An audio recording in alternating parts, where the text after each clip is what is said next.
dah ni nak berbuka ni, ada masak apa-apa ke? Hari ini tidak. Hari ini saya berada di pejabat khidmat Parlimen Kota Raja, memberi bantuan dan interview sekarang ini, dan juga buka puasa dengan rakan daripada luar negara pada petang ini. Takutlah dia nak buat ni kari kepala ikan ke apa ke? Boleh. Bila beritahu saya nak datang, saya bolehlah masak cara simple, goreng-goreng telur, kari ikan yang mudah-mudah. InsyaAllah boleh. Datanglah ke rumah. InsyaAllah. Okey, kita bukan dalam rancangan Masak Apa hari ni, tetapi dalam segmen Sudut Pandang YB Mat Sabu. Nantikan saya dalam segmen Sudut Pandang Bang Mat. Saya orang panggil Bang Mat lah. Pada jam 2 petang hari Sabtu. Hanya di Facebook dan YouTube Sumber Kini. Jangan potong yang ni tau.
Keindahan bahasa yang digunakan Martiling semasa menulis buku ini diakui oleh Mustaqim dan Farhan.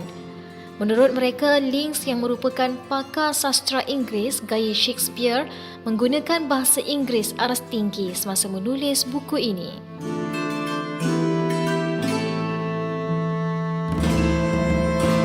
Jelas Mustaqim, cabaran semasa menterjemah buku ini adalah mencari perkataan bahasa Melayu yang sepadan dengan bahasa asal ia ditulis, iaitu bahasa Inggeris. Namun, ia tidak seberat cabaran untuk berlaku adil kepada pengarang, malah kepada baginda Nabi Muhammad sallallahu alaihi wasallam sendiri.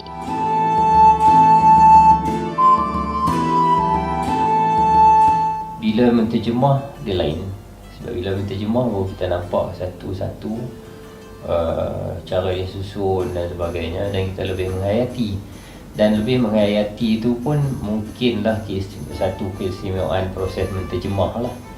Sebab kita nak menterjemah, kita nak cari perkataan yang paling padan untuk satu-satu perkataan tu. Jadi kalau katakan dah babak tu babak seronok, kita nak kena cari apa perkataan yang sama seronok dengan yang dibayangkan dalam bahasa asal tu. yang kita dapat gambaran dari bahasa asal. Kalau dari tahap yang paling sedih pula,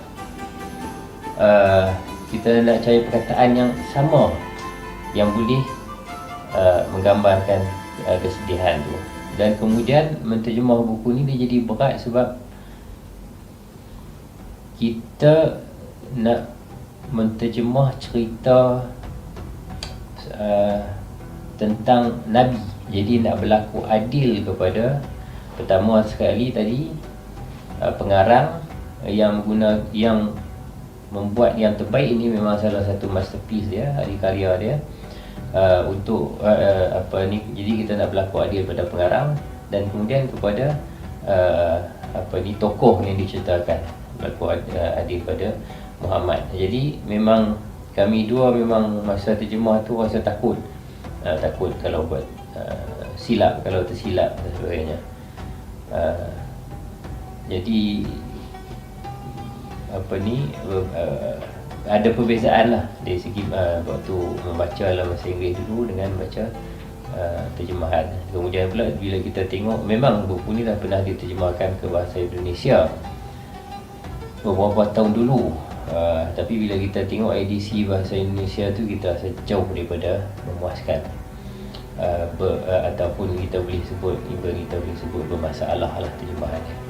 Jadi bila kita buat ni, kita memang azam untuk terjemah dapatkan yang terbaik. Itu pun lepas dah terbit tu, jumpa juga kita dah check berapa kali? 5 kali.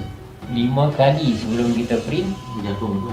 Mungkin sejarah dalam sejarah 20 tahun ini buat buku, paling banyak kita akan proof 2 atau 3 kali dia paling banyak lah. Tapi buku ni 5 kali proof daripada 5 orang yang berbeza. Ada juga Sentiasa jumpa salah. Sebab terlalu asyiknya cerita ni sampai kita tugas kita nak proof dia punya typing error, ayat, logik kan. Sampai kita terlepas pandang dan sebab kita duduk layan dia punya cerita tu. Jadi kita pakai 4-5 orang check lah. Jadi 4-5 orang tu bila dia check, dia ralik, dia baca tu dia lupa nak tengok ejaan. Jadi ada jugalah terjumpa, tak banyak lah, ada juga terjumpa, tak banyak lah. dan ada satu yang paling boleh kita sebut kat sini yang kita akan betulkan dalam edisi yang ya. So kita harapkan feedback dari pembaca juga yang bila kemarin lah. Kemarin kita kena tegur pasal jagung, isu ladang jagung. So kami terima kasih lah kalau ni penegur tu tengok video ni. Betul seperti dakwaan yang dia tegur tu. Kami baru terfikir betul juga diingatkan jagung ni memang dah ada. Saya pun ngaji kat Mesir dulu, Mesir memang ada jagung. Tapi tak tangkau pula jagung ni tak ada lagi zaman tu. Dia isu dia sebab dalam teks asal tu dia sebut di satu tempat Nabi Nabi menempuh ataupun melewati cornfield. Cornfield. Jadi cornfield ni kita terjemah sebagai ladang jagung.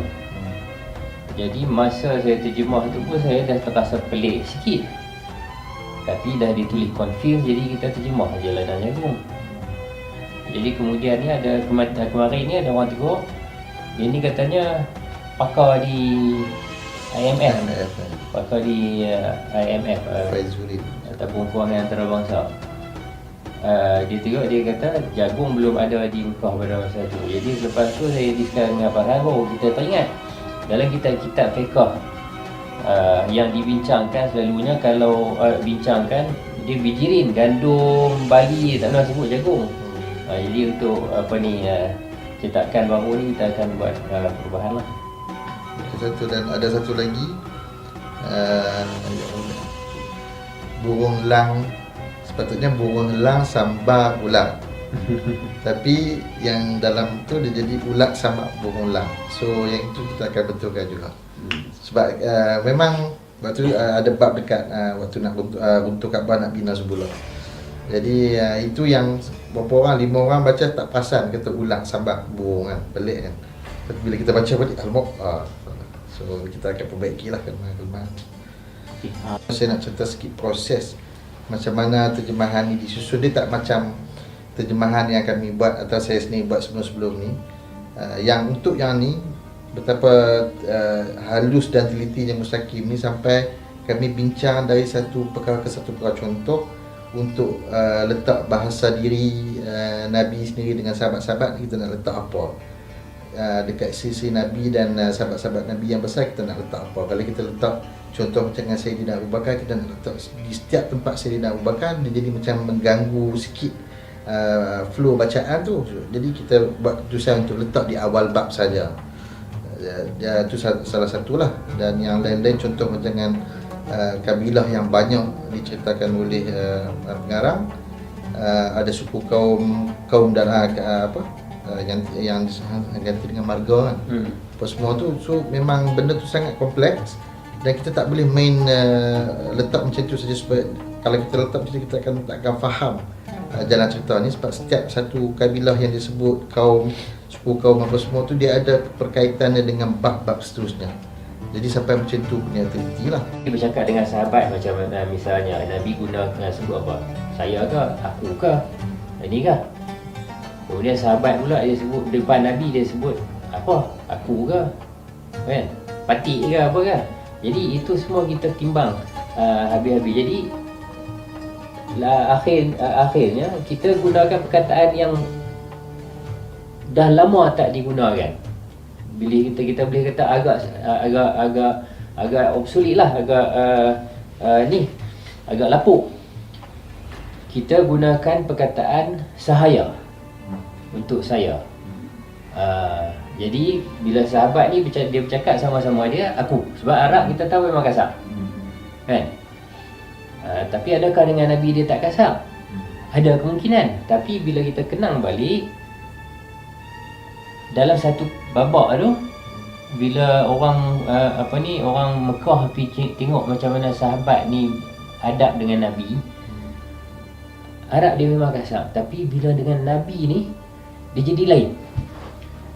Jadi sahabat contohnya, kalau kata Ali bercakap dengan Abu Bakar, kami tetap gunakan aku. Tapi dengan Nabi tak. Kita nak pakai saya formal. Jadi itu sebenarnya saya telefon Faisal Tehrani, sastrawan. Sebab dia banyak kaji teks Melayu lama kan. Tanya dia apa ganti nama yang lagi baik daripada aku, saya dan sebagainya. So dia yang tenang ini dia kata ni berat, dia kata. Saya pergi call balik. Kemudian dia call balik.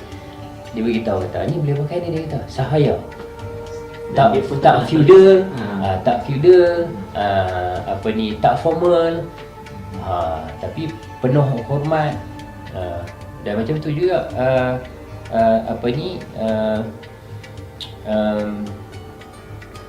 Nabi dengan isteri sebagai contoh, kan? Isteri Nabi, dia macam mana dia bahasakan kepada Nabi? Kanda.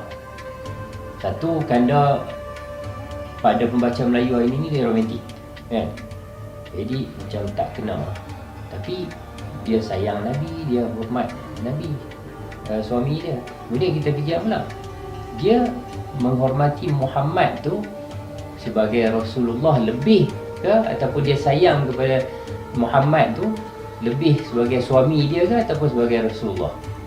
Jadi bila kita tengok cerita tu, dia sayang Nabi tu lebih tinggi sebagai Rasulullah daripada sebagai suami. Jadi dia kena, tak boleh kanda-kanda ni, dia mesti tetap ada juga rasa hormat dia tu. Dan bila kita baca, sebab memang baca cerita macam mana kalau dengan Nabi ni, dia tak angkat muka dan sebagainya. Jadi Arab yang kasar tu pun bila dengan Nabi ni dia jadi lain. Jadi ganti nama kita guna lain. Kita cari.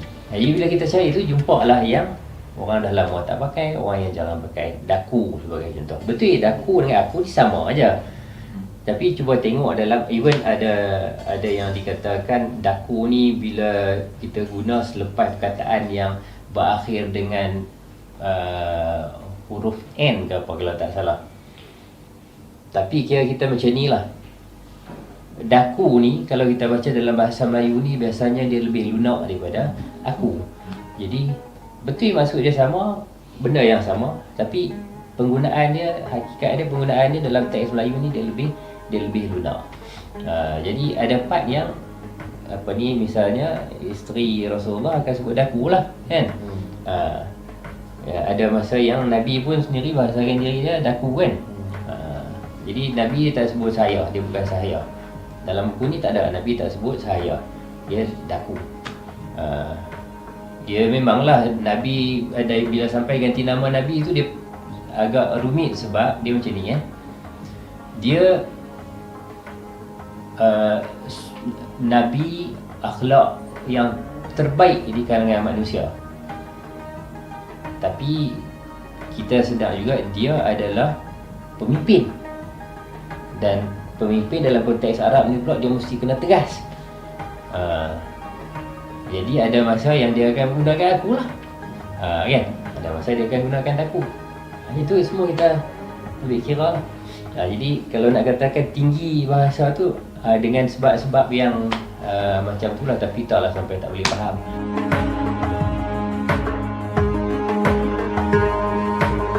Perbezaan dua bahasa iaitu bahasa Inggeris sebagai bahasa asal buku ini dengan bahasa Melayu sebagai bahasa sasaran bukanlah cabaran utama penterjemahan. Sebaliknya, yang benar-benar mencabar bagi kedua-dua penterjemah ini adalah apabila terdapat dua mood dalam buku ini iaitu bahasa Inggeris klasik dan bahasa Inggeris moden. Penggunaan bahasa Inggeris klasik oleh Marty Links dalam dialog, ayat-ayat suci Al-Quran dan hadis Nabi cuba diungkapkan dalam bahasa Melayu klasik oleh penterjemah dan di sinilah letaknya cabaran tersebut.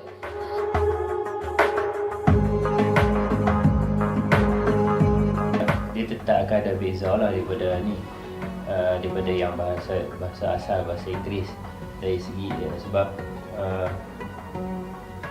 orang kata apa,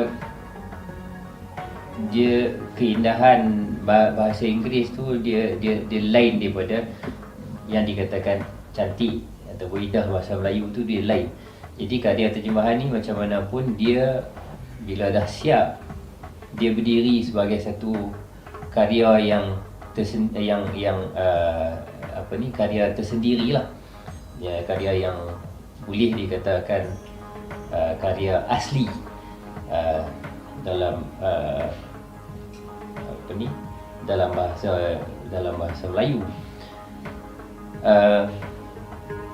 Cumanya dari segi adakah yang karya yang terjemahan bahasa Melayu ni sama cantik dengan yang bahasa asal, saya kata taklah. Itu dengan sebab kelemahan kami sendirilah penterjemah.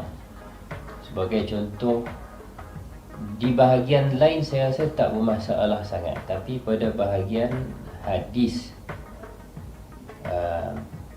dia macam ni kalau dalam bahasa Inggeris punya buku ni, waktu dia bercerita tu dia akan gunakan bahasa Inggeris yang agak bahasa Inggeris yang tinggi, tapi bahasa Inggeris biasalah. Bila dia menterjemah Quran dan hadis, dia akan lebih terasa ini Shakespeare punya English. Jadi dia ada dua mood, ada satu macam modern sikit, yang satu klasik. Jadi bila kita terjemah, kita nak maintain yang sama. Maknanya yang naratif penceritaan tu kita nak maintain agak moden, dia tak moden sangat. Tapi yang terjemahan Quran dan bahasa Inggeris tu yang agak klasik. Quran dan hadis dan terjemahan daripada dialog, misalnya dialog antara sahabat. Ini daripada asar kan. Dialog antara sahabat. Yang tu dia agak klasik. Jadi sepatutnya bahasa Melayu klasik. Jadi yang saya kata saya kurang berpuas hati di part situ. Bahasa Melayu yang agak klasik tu yang bagi saya, kalau ada peluang saya nak buat bagi lebih cantik lah, tapi sama ada kemampuan boleh sampai ataupun tak. Sebab setakat ni bahasa Melayu yang macam tu yang saya pernah tengok penulis di Malaysia ni yang mampu buat dengan cantik cuma Profesor Syed Akib Alatas. Selain daripada dia, wallahualam saya tak pernah jumpa lah yang boleh buat secantik itulah. Syed Muhammad Naqib Alatas dia ada kemampuan tu.